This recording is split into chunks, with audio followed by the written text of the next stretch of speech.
On m'a chassé comme un chien pour avoir révélé que ma sœur, l'enfant doré, était une imposture.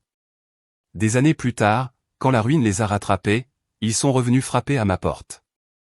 Mais le secret que j'ai découvert était bien plus sombre que tout ce que j'aurais pu imaginer. Merci d'être ici avec moi aujourd'hui. J'espère que tu passes une très belle journée, où que tu sois.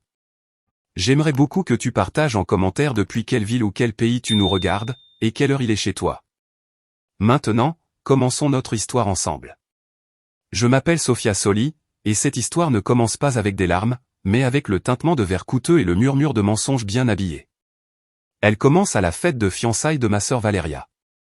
Le jardin de notre maison, celle que j'avais moi-même conçue jusqu'à la dernière brique, avait été transformé en un décor de conte de fées. Des guirlandes lumineuses pendaient aux arbres comme des diamants liquides, et l'air sentait les fleurs exotiques et le désespoir silencieux de ma famille. Depuis mon coin, j'observais le spectacle. Ma sœur Valéria était le soleil autour duquel tout le monde tournait. Avec sa robe de créateur qui coûtait plus cher que ma première voiture, et un sourire qui n'atteignait jamais ses yeux, elle flottait parmi les invités, acceptant les félicitations pour avoir attrapé le plus gros poisson de l'étang, Andrés de la Torre, héritier d'un empire industriel. Elle était belle, personne ne pouvait le nier. Une beauté polie et vide, comme une pomme en cire. À ses côtés, ma mère Elena était une générale lors de sa nuit de triomphe. Sa posture était rigide, son sourire une ligne fine et calculée. Chaque fois que son regard croisait le mien, je ressentais un froid glacial. Pour elle, j'étais un meuble nécessaire, mais gênant. La fille qui travaillait pendant que l'autre brillait. L'architecte qui avait relevé Construction Soli de ses cendres avec des projets innovants, mais qui ne savait pas se comporter en société. Un rappel vivant que tout dans sa vie n'était pas parfait. Et puis il y avait mon père, Ricardo, un fantôme à sa propre fête. Il tenait une coupe de champagne avec des mains tremblantes, le regard perdu au-delà du luxe factice. Il y avait en lui une tristesse si profonde, une fatigue si enracinée, que le voir faisait mal. Il était le roi d'un royaume en ruine, et lui et moi semblions être les seuls à le savoir. La fête était une immense mascarade.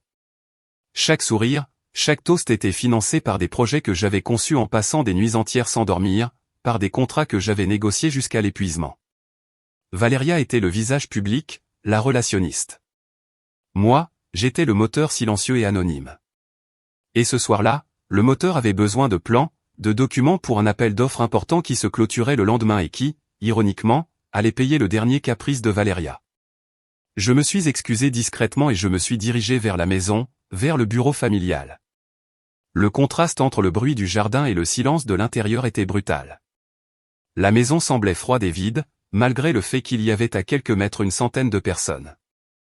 J'ai ouvert la porte du bureau, et un son m'a figé net. Un son guttural, étouffé. Ce n'était pas une conversation, c'était quelque chose de plus primitif. Mon cœur s'est mis à battre très fort. J'ai poussé la porte un peu plus, et alors je les ai vus. Sur mon bureau, sur les plans que je venais chercher, il y avait Valéria. Sa robe coûteuse était froissée, remontée jusqu'à la taille, et sous elle, ou plutôt en elle, il n'y avait pas son fiancé. C'était Sergio Cienfuegos, l'homme qui avait essayé de mener mon père à la faillite à 2 reprises, le concurrent le plus sournois et le plus vil que nous ayons jamais eu. Le serpent que mon père détestait le plus au monde. Le choc a été comme un coup physique. Je suis resté figé, incapable de respirer. L'odeur de son parfum cher mêlé à la sueur et à l'alcool m'a soulevé le cœur. Ce n'était pas seulement une infidélité. C'était une trahison à tous les niveaux possibles, envers son fiancé, envers notre famille, envers notre entreprise. C'était un acte de guerre commis au cœur même de notre maison. Cienfuegos a été le premier à me voir. Un sourire tordu s'est dessiné sur son visage en sueur. Il n'y avait aucune surprise, seulement un triomphe lubrique. Valéria a tourné la tête et ses yeux ont croisé les miens. La panique pure, animale, a remplacé sa façade de princesse. Elle s'est éloignée de lui maladroitement, rajustant sa robe avec des mains tremblantes. Je suis sorti de là sans dire un mot. Le tintement des verres dans le jardin me semblait maintenant être le bruit de quelque chose qui se brisait pour toujours. L'air frais du jardin ne m'a pas rendu mon souffle. Je me sentais contaminé, comme si la saleté de ce bureau s'était collée à ma peau. Je me suis caché dans la partie la plus sombre du jardin, derrière une fontaine que j'avais moi-même dessinée, et j'ai essayé de remettre de l'ordre dans le chaos de mon esprit. L'image de 2, le sourire de Cienfuego, la panique de Valeria, se répétaient en boucle, écœurante. Quelques minutes plus tard, une ombre s'est approchée. C'était Valeria. Elle s'était reprise, mais la tension dans sa mâchoire et l'éclat fiévreux dans ses yeux la trahissaient. « Sofia, dit-elle d'une voix basse et pressante, écoute-moi. » Je n'ai pas répondu. Je continuais à fixer l'eau de la fontaine comme si je pouvais y trouver une explication logique. « Ce n'est pas ce que ça paraît, » commença-t-elle avec le mensonge le plus ancien du monde. J'ai laissé échapper un rire sec, sans aucune joie. « Ah bon? Et ça paraissait quoi, Valeria? Une réunion d'affaires urgente? Une stratégie innovante pour fusionner avec la concurrence? » Son visage s'est contracté. Le masque de gentille fille a disparu, révélant la manipulatrice que je connaissais aussi. « N'ose pas me juger. Tu n'as aucune idée de ce qui se passe. J'ai l'idée que tu vas te marier avec un homme bien dans 3 mois. J'ai l'idée que l'homme avec qui tu te roulais est l'ennemi juré de papa. Ça me suffit largement. Si tu parles, tu détruis tout, dit-elle d'une voix qui montait, chargée de panique. Tout, Sofia. Pour tout le monde. Avant que je puisse lui répondre, une autre silhouette nous a rejointes. C'était ma mère. Elle avançait avec une grâce de prédatrice, les yeux fixés sur moi. Elle n'a pas demandé ce qui se passait. Elle le savait. D'une façon ou d'une autre, elle savait toujours tout. Valeria, retourne à la fête. Maintenant, ordonna-t-elle sans la regarder. Son ton ne permettait aucune discussion. Pour une fois, Valeria obéit sans protester et disparut dans l'ombre. Je restai seul avec Elena. Le silence était lourd, oppressant. Je m'attendais à un interrogatoire, à des cris, peut-être même à un semblant de déception maternelle. J'ai reçu quelque chose de bien pire. « Tu n'as rien vu, dit-elle. » Sa voix était froide comme le marbre d'une tombe. « C'est clair. » Je la regardais, incrédule. « Quoi ? » « Tu as bien entendu, Sofia, me coupa-t-elle en faisant un pas vers moi. Son parfum cher m'étouffait. Ce mariage n'est pas un caprice. C'est notre seule chance de salut. Ces mots me glacèrent. Salut ? De quoi tu parles ? Un sourire amer et cruel tordit ses lèvres. Oh, s'il te plaît, ne fais pas l'innocente. Tu gères les chiffres. Tu sais comme moi que Construction Soli est en train de couler. Les dettes nous dévorent vivants. Les banques ne nous prêtent plus un seul centime. Cette fusion avec l'empire de la Tor, à travers ce mariage, est la seule planche qui nous reste pour ne pas nous noyer. Chaque mot était un coup. Je savais que la situation était difficile, mais je croyais que mes projets, mon travail, nous maintenaient à flot. Je n'imaginais pas l'ampleur du désastre. Alors tu vas la vendre, murmurai-je, l'horreur me nouant la gorge. Tu vas la laisser se marier avec Andrés en sachant qu'elle le trompe de la pire façon possible. Tout ça pour de l'argent. N'appelle pas ça comme ça, répondit-elle sèchement. C'est de la survie. C'est assurer l'avenir de cette famille. Un avenir que toi, avec ton travail, tu n'as pas su garantir, cracha-t-elle avec un venin particulier. À ce moment-là, j'ai vu mon père s'approcher, attiré par nos voix. Il s'est arrêté à quelques mètres, le visage pâle sous la lumière de la lune. Il a entendu les dernières paroles de ma mère. Il m'a regardé et j'ai vu dans ses yeux une supplique. Une supplique pour que je me taise, pour que je ne brise pas l'équilibre fragile de leurs mensonges. Il a détourné le regard, incapable de soutenir le mien. Un lâche. Ma mère a continué, sa voix maintenant un murmure complice. Ton devoir, Sofia, ce n'est pas de jouer les justicières. Ton devoir est de te taire et de sourire. De protéger ta famille. Pour une fois dans ta vie, fais ce qu'on te demande sans poser de questions. Je suis resté là, coincé entre la trahison de ma sœur, la froideur de ma mère et la lâcheté de mon père. J'ai compris avec une clarté terrifiante que nous n'étions pas une famille. Nous étions un pacte de vipères, et j'étais le seul obstacle à leur plan. Les jours qui ont suivi la fête ont été une torture silencieuse. Je vivais dans une maison où la tension pouvait se couper au couteau. Valeria m'évitait. Ma mère me surveillait avec des yeux de faucon. Et mon père semblait être devenu invisible. L'air était chargé de mots non dits, d'accusations muettes. J'étais la détentrice d'un secret capable de tout détruire, et il le savait. La pression était immense, un poids constant sur mes épaules. L'épreuve décisive arriva une semaine plus tard. Un dîner intime dans le manoir de la famille de la Torre. C'était l'étape suivante de la farce, l'union officielle des deux familles devant la matriarche, Donia Isabelle de la Torre. Le manoir était un monument au pouvoir et à l'argent ancien. Du marbre froid, des bois sombres et des portraits d'ancêtres qui semblaient te juger depuis les murs. Donia Isabelle était l'incarnation même de cette maison. Élégante, imposante, avec un regard qui semblait te transpercer l'âme. C'était une femme d'environ 65 ans, les cheveux argentés relevés en un chignon parfait, et une intelligence aiguisée comme un scalpel. Dès notre arrivée, j'ai senti son regard sur moi. Rien ne lui échappait. Le sourire forcé de ma mère. La nervosité de mon père. La performance de star de cinéma de Valéria. Le dîner fut un véritable champ de mine. Des conversations banales sur l'art, les voyages et les affaires. Mais sous la surface, le courant de la vérité menaçait de déborder. Valéria, se sentant en sécurité sous l'aile de ma mère et me croyant soumise, ne put résister à la tentation de porter le coup.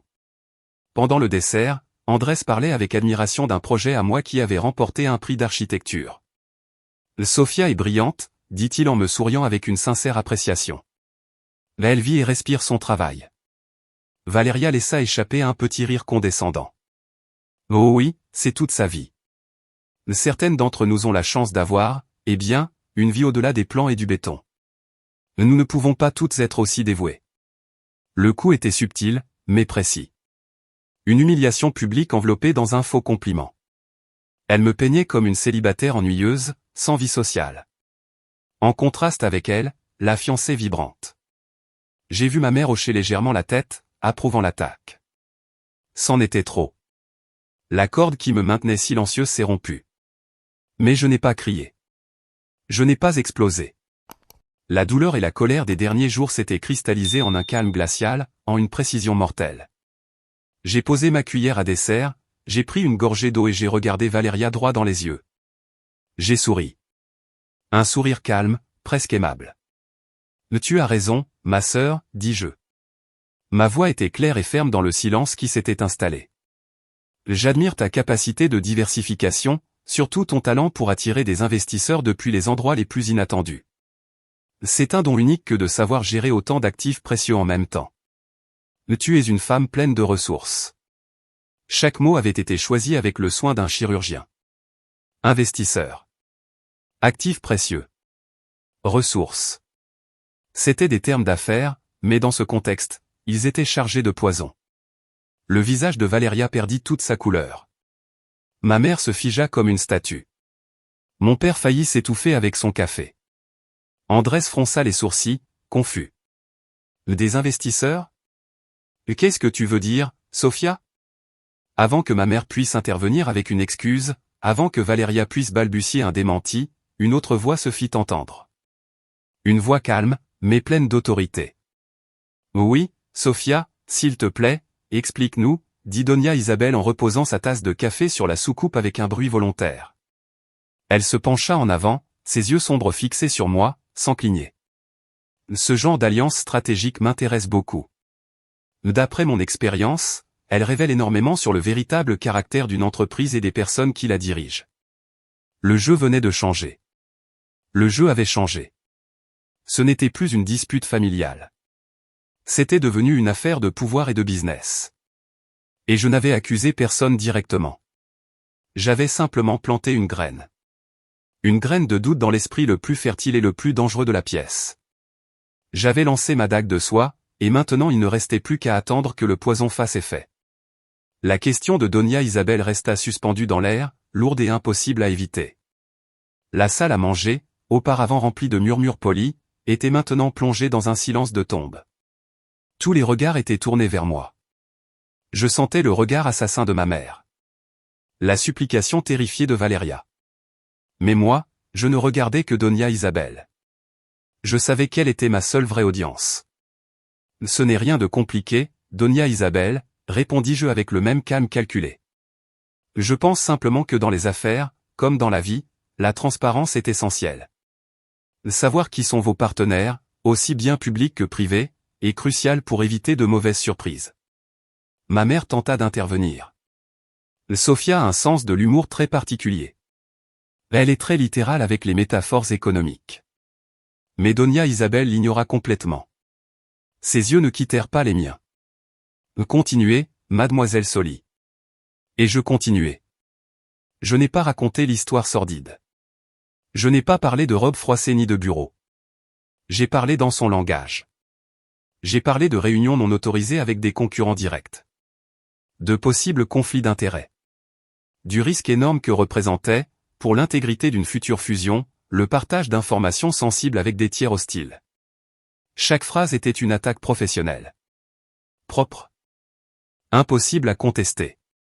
Andrés, pâle et perdu, regardait Valéria puis moi. De quoi parle-t-elle, Valéria? Qu'est-ce que ça veut dire? Valéria se mit à pleurer. Sa tactique habituelle. Je ne sais pas, Andrés, je te le jure. Elle invente tout. Elle a toujours été jalouse de moi, de nous. Elle veut tout détruire. Mais ses larmes n'eurent aucun effet sur la matriarche.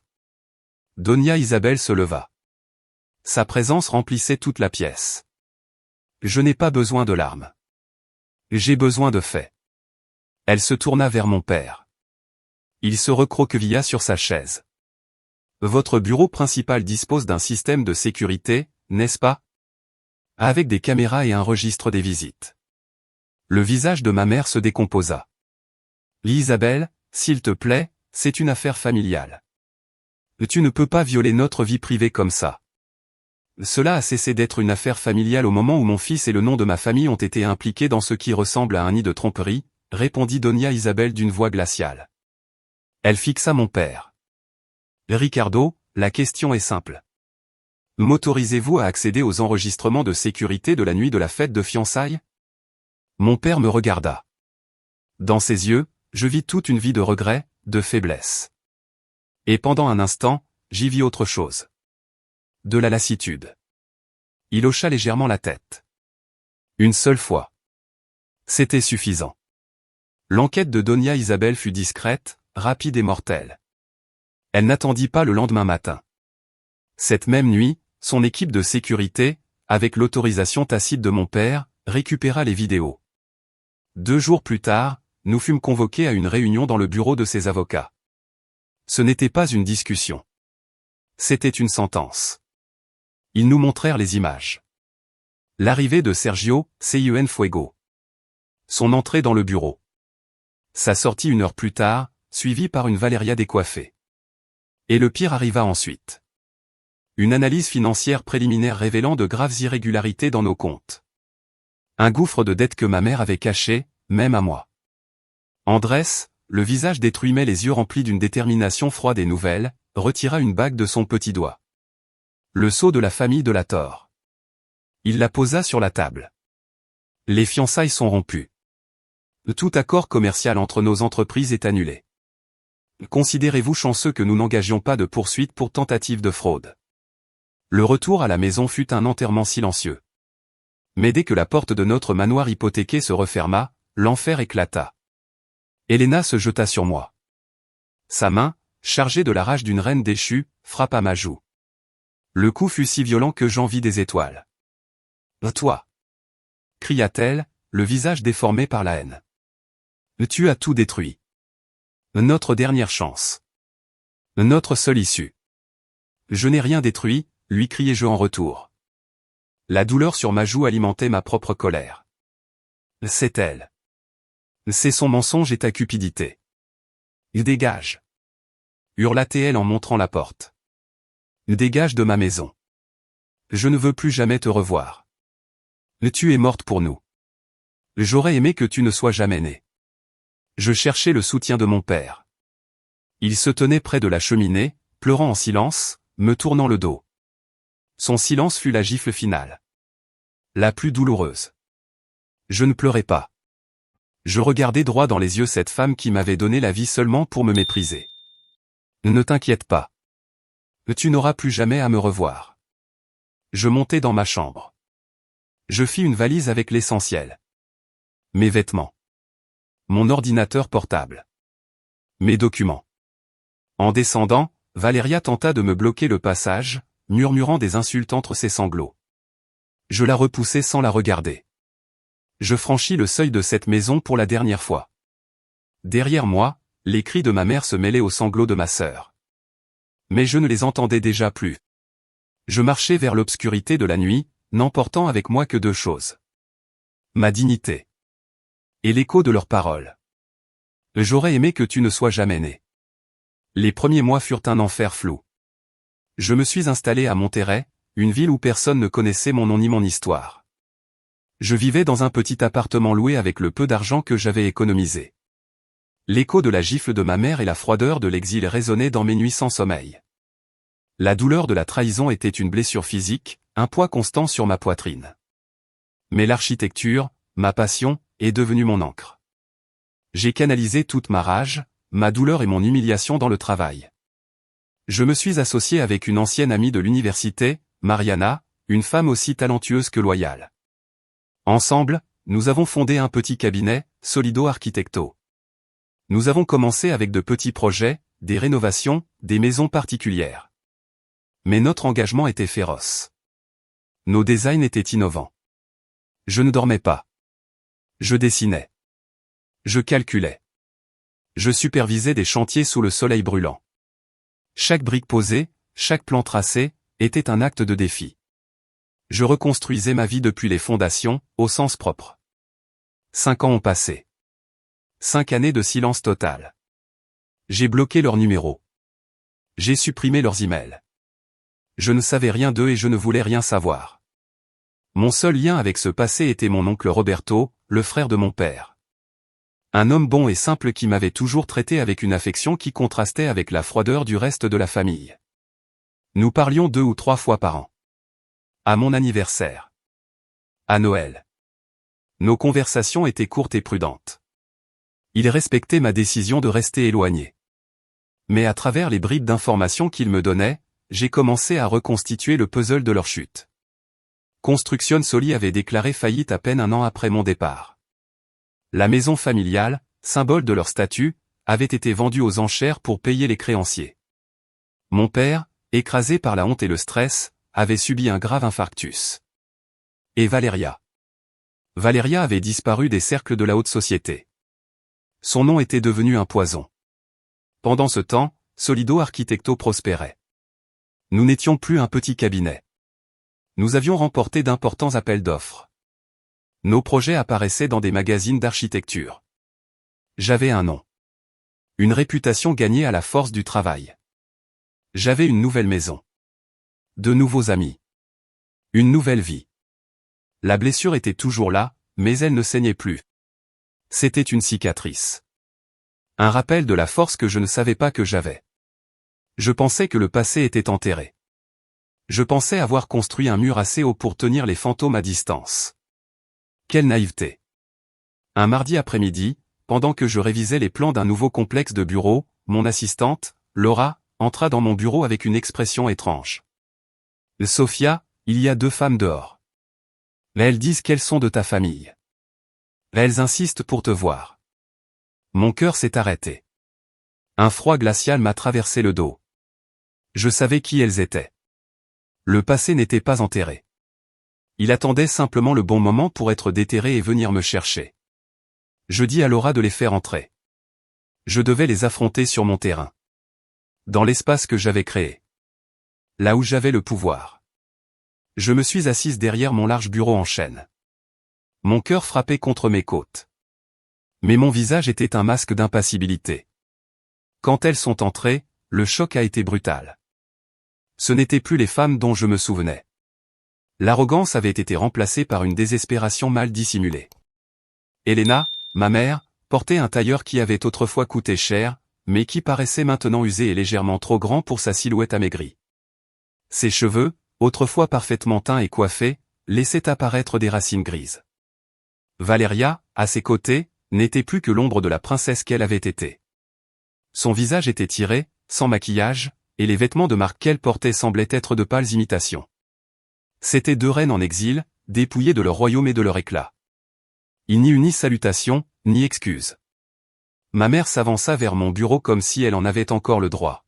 « Ton père est très malade, Sophia, dit-elle. » Sa voix était vide de toute émotion, sauf l'exigence. Il a besoin d'une opération à cœur ouvert.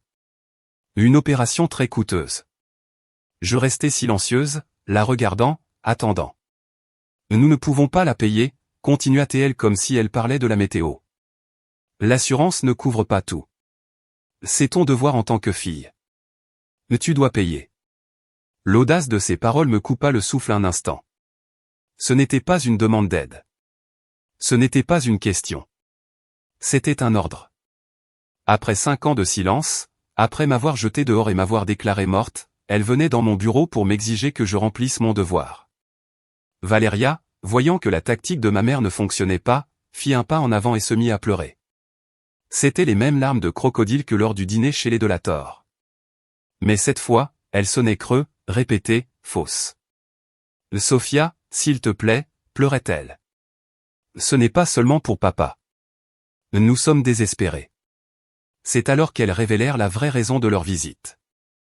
La pourriture cachée sous cette fausse inquiétude familiale. Sergio, Cienfuego, dit ma mère, le nom sortant de sa bouche comme du poison.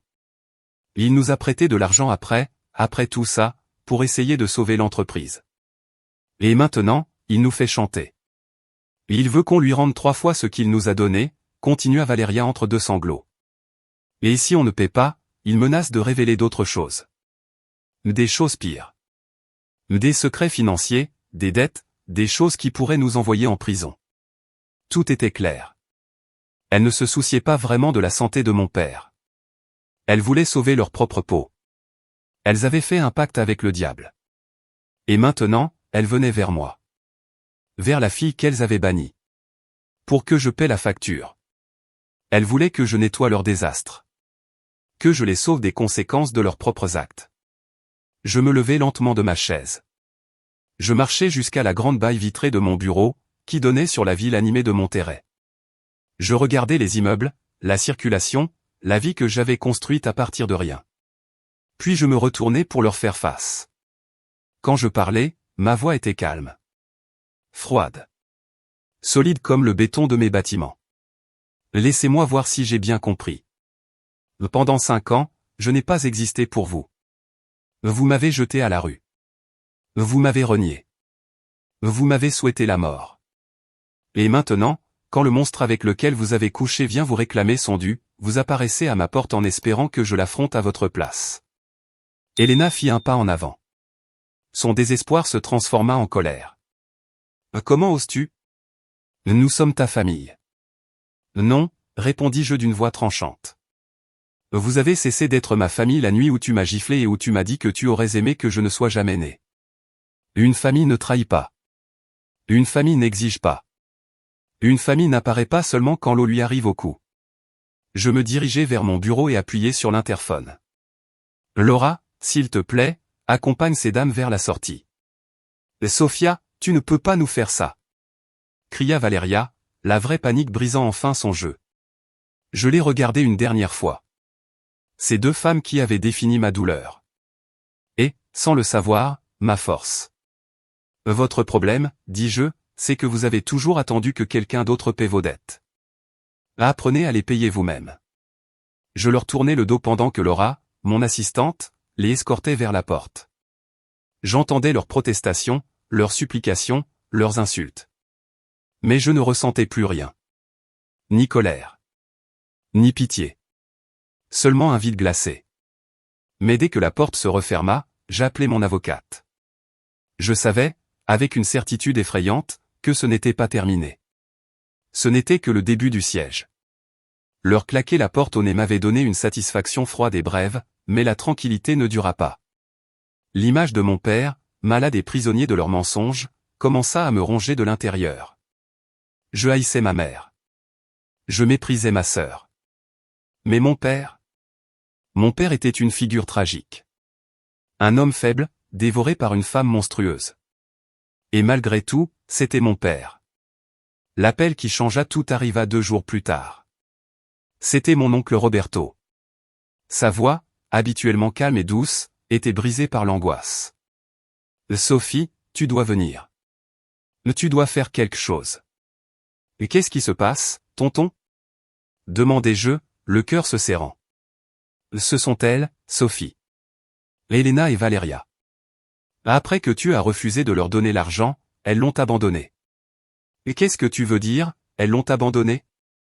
Elles l'ont laissé à l'hôpital général. Dans un pavillon commun. Elles lui ont pris son téléphone et elles sont parties. Je l'ai su par une infirmière qui me connaît. Je suis allé le voir. Il est seul. Il a peur. Sophie, il est en train de baisser les bras. Ta mère le tenait prisonnier. Elle l'a toujours fait. Il y a des choses que tu ne sais pas. Des choses terribles. Les paroles de mon oncle furent comme un coup de poing dans le ventre. La cruauté de cet acte dépassait tout ce que j'avais imaginé. L'abandonner comme un vieux chien inutile, parce qu'il ne leur servait plus. La rage me consuma. Une rage blanche et pure, qui écrasa tous les autres sentiments. Je pris le premier vol pour ma ville natale. La ville de mes fantômes. L'hôpital général était un endroit déprimant. Un labyrinthe de couloirs gris qui sentait le désinfectant et la tristesse. Je trouvai mon père dans un lit, au fond d'un pavillon bruyant et bondé. Il était pâle. Amaigri. Branché à un moniteur qui bipait faiblement. Il ressemblait à un naufragé. Quand il me vit, ses yeux se remplirent de larmes. Il essaya de se redresser, mais il n'en avait pas la force. Je m'assis à côté de lui et je pris sa main. Elle était froide. « Pardonne-moi » murmura-t-il d'une voix presque inaudible. « Pardonne-moi d'avoir été un lâche, ma fille. » Je ne dis rien. Je serrai simplement sa main. À cet instant, il n'y avait plus de place pour la rancœur. Seulement pour une compassion immense et douloureuse. Pendant que j'étais là, organisant avec les médecins son transfert immédiat vers une clinique privée, une silhouette élégante apparut à l'entrée du pavillon. Mon cœur fit un bond. C'était Donia Isabel de la Torre. Elle s'approcha du lit. Sa présence imposante créa une bulle de silence autour d'elle. Elle regarda mon père avec une expression de véritable compassion, puis posa les yeux sur moi. « Mademoiselle Soli, dit-elle d'une voix calme mais ferme. Quand j'ai appris ce que votre famille avait fait à votre père, j'ai su que je devais venir. Y a-t-il des limites à la bassesse humaine? J'étais trop surprise pour répondre. Ces 5 dernières années, continua-t-elle comme si elle lisait dans mes pensées, j'ai suivi votre carrière. J'ai vu ce que vous avez construit. Je l'ai su dès cette fameuse soirée. Vous étiez la seule personne intègre dans cette famille. Elle fit une pause. Son regard se durcit. Elles ont essayé de salir le nom de ma famille. Elles ont tenté de tromper mon fils et de l'enfermer dans un réseau de fraude. Et ça, mademoiselle Soli, est quelque chose que je ne pardonne pas. Votre mère et votre sœur sont un cancer. Et les cancers doivent être retirés avant qu'ils ne fassent des métastases. Elle me regarda droit dans les yeux. Et dans ce regard, je vis une alliée. Une alliée redoutable. Implacable. Vous et moi avons un ennemi commun, le mensonge. Le mensonge qu'elle représente. Je sais que vous voulez justice. Moi aussi. Aidez-moi à les exposer totalement. À démonter chacune de leurs falsifications. Et vous aurez en moi une alliée inconditionnelle. Avec toutes mes ressources à votre disposition. Dans ce pavillon gris et déprimant, entouré de douleurs et de maladies, un pacte fut scellé. L'alliance de 2 lionnes blessées. Chacune à sa manière. Prête à chasser. Je n'étais plus seul. Et pour la première fois, je sentis que la balance de la justice commençait enfin à pencher de mon côté. L'alliance avec Donia Isabel a changé les règles du jeu. J'ai cessé d'être une victime qui réagissait à leurs attaques. Je suis devenu une stratège avec un arsenal illimité. La machine des de la Torre s'est mise en marche avec une efficacité terrifiante. Donia Isabel ne voulait pas une simple vengeance. Elle voulait une destruction totale. Une annihilation stratégique qui garantirait qu'Elena et Valeria ne pourraient plus jamais faire de mal à qui que ce soit. La première priorité fut mon père. En quelques heures, il fut transféré dans une ambulance privée vers la meilleure clinique de la ville. Une suite privée. Les meilleurs spécialistes. Une surveillance 24 heures sur 24. La différence était immense. J'ai insisté pour payer la première facture. Mais Donia Isabel s'est assurée que tous les frais supplémentaires et les consultations avec des spécialistes de renommée internationale soient discrètement pris en charge. C'était sa manière de dire Occupe-toi de ce qui est personnel. Je m'occupe de la guerre. Et quelle guerre ce fut? Nous avons engagé une équipe d'auditeurs judiciaires. Les meilleurs du pays. Ils se sont plongés dans les restes de construction solides comme des requins dans des eaux pleines de sang. Ce qu'ils ont découvert était pire que ce que j'imaginais. Ce n'était pas seulement une mauvaise gestion. C'était un système de détournement de fonds organisé, qui remontait à bien avant mon exil. Ma mère et Valéria détournaient de l'argent vers des comptes secrets. Elles gonflaient des factures. Elles créaient des sociétés écrans pour blanchir l'argent. Elles avaient vidé l'entreprise de l'intérieur. Bien avant que la crise économique ne leur serve d'excuse parfaite. Le prêt de Sergio Cienfuegos n'avait pas été un dernier recours désespéré. Il faisait partie d'un plan. Un plan pour obtenir des liquidités. Tenter le coup final avec le mariage de la Tor. Puis disparaître en laissant tout derrière elle. L'infidélité de Valéria n'avait pas été une erreur. C'était une stupidité qui a fait exploser leur propre plan. Avec ses preuves en main, l'offensive judiciaire fut dévastatrice. Andrés de la Tor, avec le soutien total de sa mère, relança la plainte pour fraude qu'il avait retirée 5 ans plus tôt par pitié. Mais cette fois, ce n'était plus une tentative de fraude. C'était une fraude avérée. Avec détournement de fonds et associations criminelles. La nouvelle tomba comme une bombe dans les milieux financiers et mondains. Les rares amis qui restaient à ma mère et à ma sœur leur tournèrent le dos. Leurs comptes bancaires furent gelés. Un juge ordonna la saisie de tous leurs biens. Le peu qu'il leur restait. Quelques bijoux. Une vieille voiture. Des meubles stockés dans un garde-meuble. Elles furent dépouillées de tout. Et ensuite, nous nous sommes attaqués à Sergio Cienfuegos. L'équipe juridique de Doña Isabel découvrit que ses affaires étaient un château de cartes construit sur des dettes et du chantage. Nous avons transmis anonymement à la presse économique des informations sur ses pratiques prédatrices et son implication dans la fraude des solis. Ses associés paniquèrent. Ses créanciers exigèrent d'être payés. En moins d'un mois, son petit empire s'effondra. Il fut contraint de vendre ses actifs à bas prix pour éviter la prison. Puis il disparut de la circulation. Un méchant secondaire neutralisé et humilié. Elena et Valéria tentèrent de se défendre. Elles engagèrent un avocat médiocre. Il ne put rien faire face au tsunami judiciaire qui leur tomba dessus. Je les vis une fois à la sortie d'une audience. Elles ressemblaient à deux animaux acculés. Leur visage mêlait l'incrédulité et la haine pure. Quand elles me virent, le regard de ma mère promettait la mort.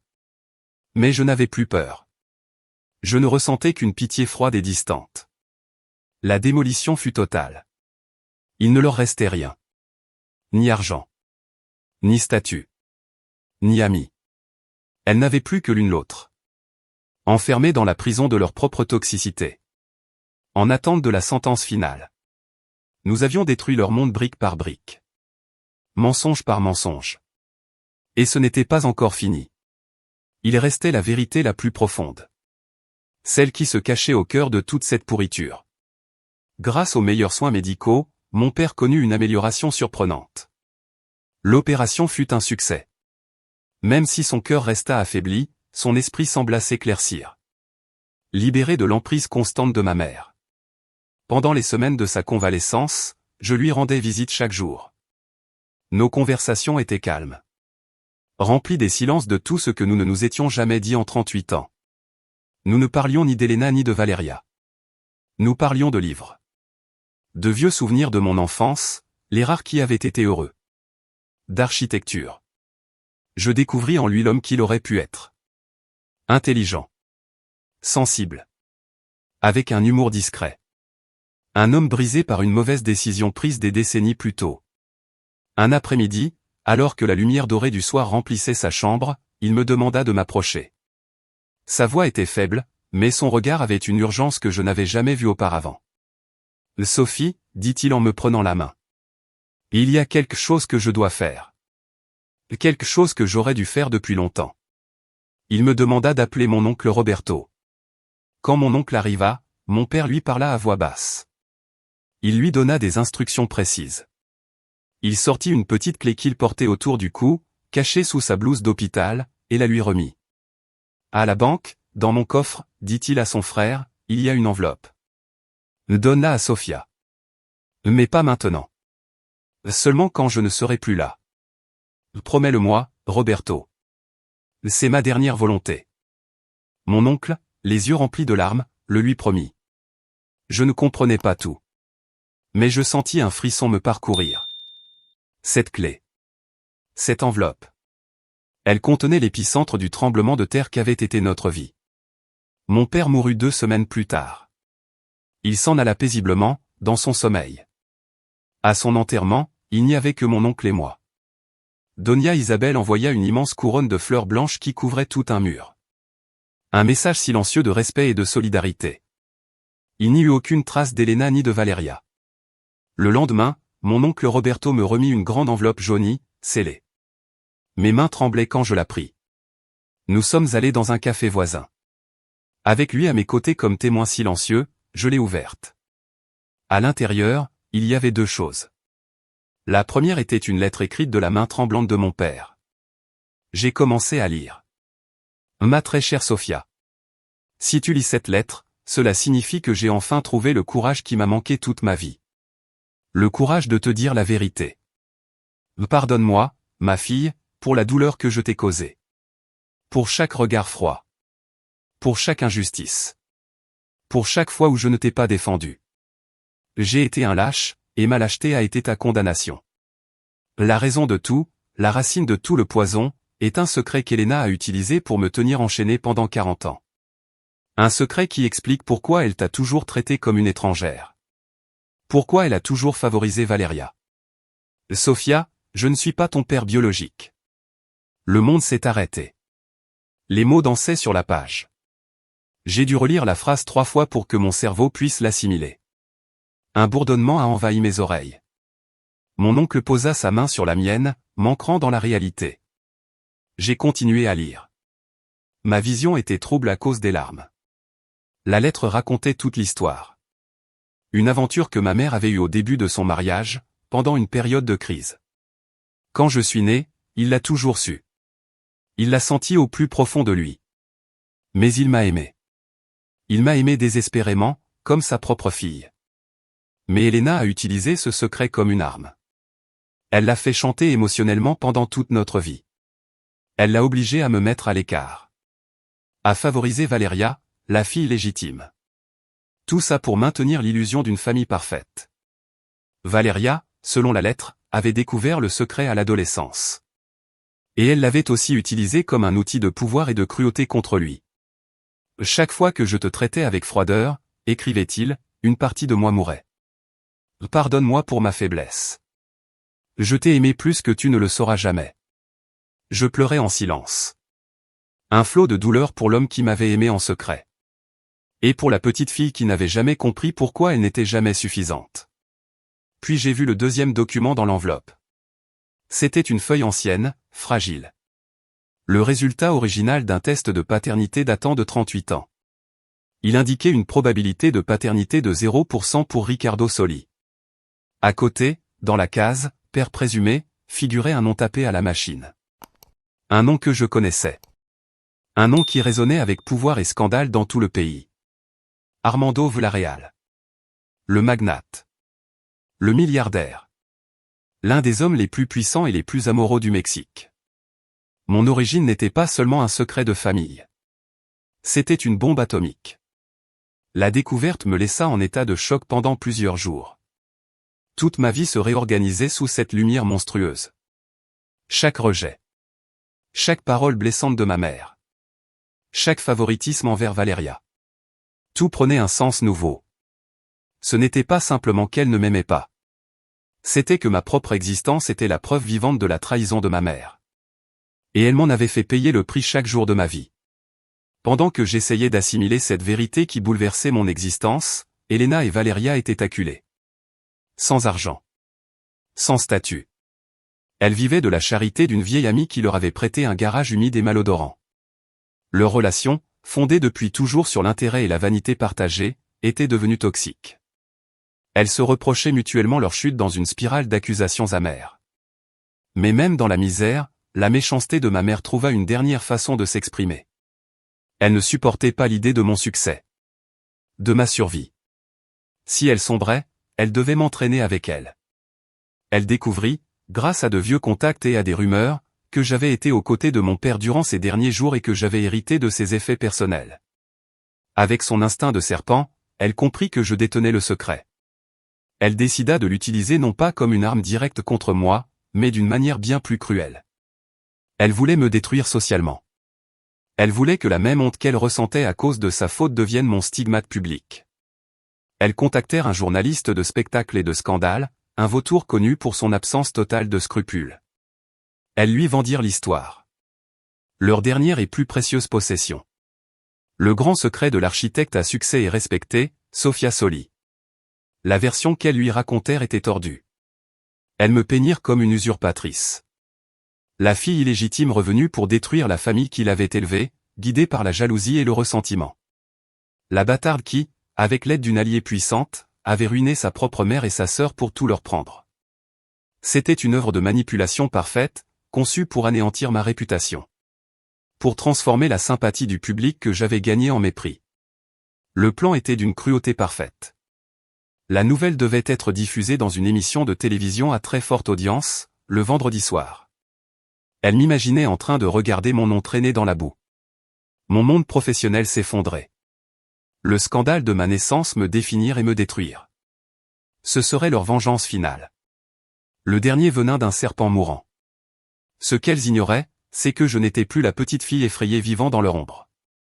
Ce qu'elles ignoraient aussi, c'est que mon alliance avec Donia Isabel allait bien au-delà de l'argent et des avocats. Elle incluait un réseau d'informations redoutable. Le mercredi après-midi, je reçus un appel. C'était l'assistante personnelle de Donia Isabel. « Sophia », dit-elle d'une voix calme et professionnelle. « Nous avons des informations. Un journaliste nommé Moral prépare un article sur toi. Sur ton origine. Il sortira vendredi. Tu as 48 heures pour te préparer. » Je raccrochai. La peur tenta de s'imposer. Un frisson glacé. L'humiliation publique était leur arme ultime. Mais la colère prit rapidement sa place. Une colère froide. Claire. Elles avaient essayé de me définir toute ma vie par leur mépris.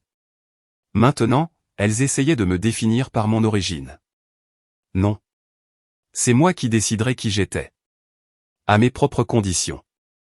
Je regardais mon téléphone. Je n'appelais pas mes avocats.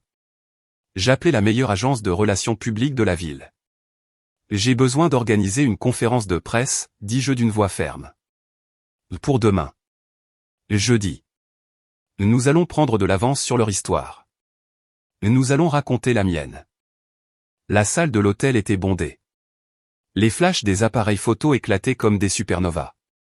Le murmure de dizaines de journalistes créait une tension électrique. Mon équipe de relations publiques avait fait un travail impeccable. Ils avaient convoqué les médias les plus importants du pays sous la promesse d'une révélation personnelle de l'architecte du moment, Sophia Soli. Personne ne savait à quoi s'attendre. Je me tenais derrière la scène. Mon cœur battait si fort que je le sentais dans mes tempes. Je portais un tailleur gris acier. Professionnel. Impeccable. Mes cheveux étaient attachés. Mon maquillage était discret. Je n'étais pas l'image d'une victime sur le point d'être exposée. J'étais l'image d'une femme en contrôle. À mes côtés, Mariana, mon associée et amie, me serra la main. « Tu peux le faire », murmura-t-elle. J'ai hoché la tête. J'ai pris une grande inspiration. Puis j'ai marché vers le pupitre. Le silence tomba sur la salle quand je me suis placé devant les micros. J'ai regardé les visages curieux. Les caméras pointaient sur moi comme un peloton d'exécution. Et j'ai commencé à parler. Bonjour à tous. Merci d'être venus avec si peu de préavis. Ma voix me surprit par sa fermeté. Je vous ai réunis aujourd'hui parce que j'ai été informé que certains médias prévoient de publier demain une histoire sur moi. Une histoire sur ma vie privée. Sur mon origine. Une histoire conçue pour choquer et pour me faire du mal. Et j'ai décidé que je ne leur donnerai pas ce pouvoir. La seule personne qui racontera mon histoire, c'est moi. Je fis une pause, laissant mes mots s'installer. Il est vrai que l'homme qui m'a élevé, Riccardo Soli, n'était pas mon père biologique. Il est vrai que je suis né d'une infidélité de ma mère, Elena Soli. Un murmure parcourut la salle. Les flashs redoublèrent. Je leur avais donné le titre. Mais je n'avais pas fini. Certains voudront appeler cela l'histoire d'une fille illégitime. Mais ils se trompent. Ce n'est pas l'histoire de ma naissance. C'est l'histoire de ma survie. Je sortis une copie de la lettre de mon père de la poche de ma veste. Ceci est une lettre laissée par l'homme qui, pour moi, sera toujours mon seul et vrai père. Dans cette lettre, il ne confirme pas seulement la vérité sur mon origine. Il décrit aussi 40 années d'abus psychologiques et de chantage émotionnel. Il explique comment mon existence a été utilisée par ma mère comme une arme pour le contrôler. Pour m'écarter. Pour me traiter comme une étrangère dans ma propre maison. Ceci n'est pas une histoire de honte. C'est l'histoire d'une enfant qui a grandi sans comprendre pourquoi elle n'était pas aimée. Et d'une femme qui a dû construire sa propre valeur à partir de rien, parce que chez elle, on la lui refusait. L'histoire qu'on veut vous vendre demain est celle d'un scandale sexuel. La véritable histoire est celle d'un abus familial profond et prolongé. Je projetais derrière moi, sur l'écran, des extraits de la lettre. Les passages les plus douloureux. Ceux qui parlaient du chantage de ma mère et de la souffrance de mon père. Les caméras se tournèrent pour capturer les images. L'atmosphère de la salle changea. La curiosité malsaine se transforma en silence respectueux. La raison pour laquelle ma mère et ma sœur ont fait fuiter cette information maintenant, continuai-je d'une voix ferme. C'est parce qu'elles ont été reconnues légalement responsables d'avoir conduit l'entreprise familiale à la faillite par détournement de fonds et fraude. Dépouillées de tout, leur dernier recours est d'essayer de me détruire avec une vérité qu'elles ont elles-mêmes transformée en arme. Mais cette arme n'a plus aucun pouvoir sur moi. Je m'appelle Sophia Soli. Je suis architecte. Je suis chef d'entreprise. Je suis une survivante. Mon origine ne me définit pas. Ce sont mes actes qui me définissent. Et mon acte aujourd'hui est de reprendre le contrôle de ma propre histoire. Et d'exposer le mensonge pour ce qu'il est. Le dernier geste pathétique de deux femmes consumées par leur propre poison. J'ai terminé de parler. La salle est restée silencieuse un instant. Puis elle a explosé en une tempête de questions. Mais je n'ai répondu à aucune. J'ai simplement hoché la tête. Je me suis retourné. Et j'ai quitté la scène. Je laissais la vérité que je venais de libérer faire son travail. J'avais pris leur bombe. Et je l'avais fait exploser devant tout le monde. J'imagine la scène. J'imagine Elena et Valeria dans ce garage froid et humide. Recroquevillés devant une petite télévision d'occasion. Attendant avec une excitation malsaine l'émission du vendredi soir qui devait être mon exécution publique. J'imagine leur confusion quand, ce même jeudi après-midi, les journaux télévisés commencèrent à parler de ma conférence de presse. J'imagine leur visage. D'abord incrédule. Puis horrifié. Me voyant à l'écran. Debout. Forte. Pas en train de pleurer. Pas en train de demander de la pitié. Mais en train de raconter la vérité. Notre vérité. Leur vérité la plus sale. J'imagine comment le récit leur a échappé des mains. Comment le scandale qu'elles avaient préparé pour moi s'est retourné contre elles. Les montrant non pas comme des victimes. Mais comme ce qu'elles étaient réellement. Des abuseuses. Des manipulatrices. Des méchantes. Le titre du lendemain matin ne fut pas « La fille illégitime d'un magnate ». Mais l'architecte Sophia Soli révèle des décennies d'abus familiaux. L'opinion publique, imprévisible comme un océan, se tourna massivement en ma faveur. Je devins un symbole de résilience. Elle devint un exemple de bassesse morale. Leur dernier venin était devenu leur condamnation sociale. 2 jours plus tard, je suis allé les voir. C'était quelque chose que je devais faire. Pas pour elles. Pour moi. Pour fermer le cercle. L'ami qui les hébergeait me laissa entrer dans le garage. L'odeur d'humidité et de défaite était étouffante. Elles étaient assises sur un matelas usé posé à même le sol, entouré de cartons et de vieux outils. Quand elles me virent, sur le visage de Valeria il n'y avait qu'une peur résignée. Mais sur celui de ma mère, il y avait une haine si pure, si concentrée, qu'elle semblait presque palpable. Si les regards pouvaient tuer, je serais tombée morte sur place. « Qu'est-ce que tu veux ?» cracha Elena. « Tu es venu te réjouir ? Profiter de ton œuvre ?» Je restai debout sur le seuil. Je n'entrais pas dans leur misère. Je n'en ressentais pas le besoin. Non, répondis-je calmement. Je ne suis pas venu me réjouir. Je suis venu dire adieu. Je regardais ces deux femmes qui avaient été le centre de ma douleur pendant si longtemps. Et pour la première fois, je ne ressentis rien. Ni colère. Ni haine. Ni même pitié. Rien. Elles étaient devenues insignifiantes. J'avais passé toute ma vie à me demander pourquoi elles ne m'aimaient pas. Ce que j'avais fait de mal. Maintenant, je le savais. Cela n'avait jamais été à cause de moi. Cela avait toujours été à cause d'elles. De leur honte. De leur égoïsme. De leur cruauté. Je me tournai vers ma mère. Tu espérais que mon origine me détruirait. Que la honte me consumerait. Mais tu t'es trompé. Mon origine n'est pas une honte. C'est juste un fait. La seule honte ici, c'est la tienne. Celle d'une mère qui a utilisé sa propre fille comme bouc émissaire pour ses erreurs. Puis je regardai Valéria. Et toi, tu avais le choix. Tu aurais pu être une sœur. Mais tu as choisi d'être sa complice. Tu as profité du pouvoir que te donnait ma douleur. J'espère que tu profiteras aussi des conséquences. Elena se leva, tremblante de rage. Dégage d'ici, sale. Je m'en vais, dis-je. Ma voix était douce. Mais définitive. Je voulais seulement que vous sachiez que le jeu est terminé. Vous n'avez plus aucun pouvoir sur moi. Vous ne pouvez plus me faire de mal. À partir d'aujourd'hui, pour moi, vous n'existez tout simplement plus. Je me retournai et marchai vers la lumière du jour. Laissant derrière moi le garage sombre. Je ne me retournai pas. J'entendis un cri de rage étouffé de ma mère. Mais il s'évanouit à chaque pas que je faisais. C'était le dernier son d'un passé qui était enfin mort et enterré. Échec et mat. La conférence de presse n'a pas seulement anéanti ma mère et ma sœur. Elle a aussi provoqué une onde de choc qui est montée jusqu'au sommet de la plus haute tour d'ivoire du pays. Une semaine plus tard, j'ai reçu un appel. C'était l'assistante personnelle d'Armando Villarreal. Elle voulait organiser une rencontre. J'ai accepté, mais j'ai posé mes conditions. Je n'irai pas dans son bureau. C'est lui qui viendrait dans le mien. C'était une petite affirmation de pouvoir. Mais pour moi, c'était important. Villarreal arriva à l'heure. Il était accompagné de 2 gardes du corps qui semblaient taillés dans le granit. C'était un homme de 70 ans. Mais il avait l'énergie et le regard prédateur d'un requin. Il n'y avait chez lui aucune trace de chaleur ni de curiosité paternelle.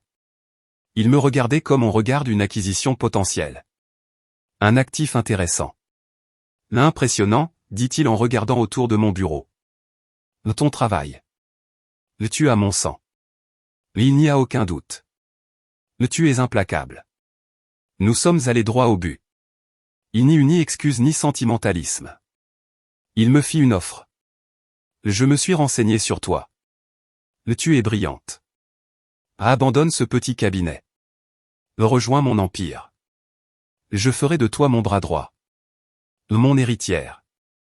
Je te donnerai un pouvoir et une richesse que les Soli n'auraient jamais osé imaginer. C'était la tentation ultime. La reconnaissance. Le pouvoir. La victoire finale. Tout ce qu'au fond de moi, une partie de moi avait toujours désiré. Mais je regardais ses yeux froids et calculateurs. Et j'y vis le prix. Mon âme. Devenir comme lui. Devenir tout ce que j'avais combattu pour ne pas être. Je souris. C'est une offre généreuse, monsieur Villarreal. Mais je la refuse. Son expression ne changea pas. Mais je vis une lueur de surprise dans ses yeux. Je sortis d'un tiroir l'enveloppe originale de mon père. Je posai le test de paternité sur la table, entre nous. Je ne veux pas de votre argent. Et je ne veux certainement pas de votre nom, dis-je d'une voix calme mais inébranlable. Mais vous et moi savons que vous avez une dette envers moi. Une dette de 38 ans de silence. Et il est temps de la payer. Il s'adossa à sa chaise, attentif. Vous allez créer une fondation. La plus grande et la mieux financée du pays pour aider les victimes d'abus familiaux. Elle offrira un soutien juridique, psychologique et financier aux personnes piégées dans des situations comme la mienne. Et vous le ferez de manière anonyme. Le seul nom qui figurera sur cette fondation sera celui de Riccardo Soli. Le seul père que j'ai jamais connu. Je le fixai sans cligner des yeux. C'est le prix de mon silence. Sinon, cette preuve de paternité, croyez-moi, sera le moindre des scandales auxquels vous devrez faire face. Pour la première fois de la conversation, Armando Villarreal sembla être un homme. Et non un dieu de l'entreprise. Il comprit. Il vit la logique implacable de ma demande. Il vit que je n'étais pas une fille perdue en quête d'affection, mais une femme d'affaires en train de conclure un accord. Après un long silence, il hocha la tête. Une seule fois. Marché conclu, dit-il. Je n'ai plus jamais eu de nouvelles de lui. Mais quelques mois plus tard, la fondation Riccardo Soli ouvrit ses portes. L'histoire se termine ici. Pas dans un penthouse avec vue sur la ville, mais lors de la cérémonie d'inauguration de la fondation. Debout, entouré de personnes dont la vie allait changer. J'ai ressenti une paix qu'aucune richesse ne pourrait acheter. Je n'ai pas hérité d'un empire de béton et d'acier. J'en ai forgé un moi-même. Sur les fondations de la justice. Et enfin, après toute une vie, j'étais libre.